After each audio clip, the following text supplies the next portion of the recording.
Maharashtra police टाइम्सच्या बातम्या पाहण्यासाठी आमच्या चॅनलला सबस्क्राइब करा आणि बेल आयकॉन प्रेस करा। नमस्कार, मी सुद्धा महाराष्ट्र पोलीस टाइम्स मध्ये आपलं स्वागत आहे। पाहूयात आता महत्त्वाची बातमी। उमरग्यात गाड्या फोडणारे गुंड पोलिसांनी पकडले। दहशत माजवत 25 वाहनांच्या काचा फोडणाऱ्या 2 तरुणांना अटक। प्रतिनिधी विशाल देशमुख। नुकसान झालेल्या वाहन मालकांनी तक्रार दिल्याने या प्रकरणी गुन्हाही दाखल झाला होता।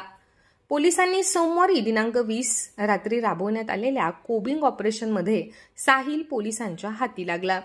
साहिल हा ट्रक चालक आहे। उमरगा जिल्हा धाराशिव। उमरगा शहरात शनिवारी दिनांक 18 पहाटेच्या सुमारास अनोळखी व्यक्तींकडून जवळपास 20 ते 25 वाहनांच्या काचा फोडण्यात आल्यानंतर शहरात वेगळ्या अर्थाने चर्चा सुरू होती। पोलिसांनी वाहनांसह काही घरांवरही दगडफेक करून दहशत निर्माण करणाऱ्या व्यक्तींचा शोध घेऊन सोमवारी दिनांक 20 रात्री 2 तरुणांच्या मुसक्या आवळल्या।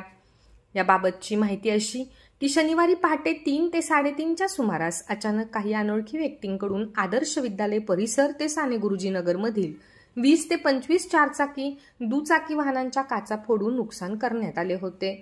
अचानक झालेल्या प्रकाराने शहरात भीतीचे वातावरण निर्माण झाले होते। नुकसान झालेल्या वाहन मालकांनी तक्रार दिल्याने या प्रकरणी गुन्हाही दाखल झाला होता। पोलीस निरीक्षक डी.बी. पारेकर यांनी संबंधित व्यक्तींचा शोध घेण्यासाठी पथके तयार केली होती।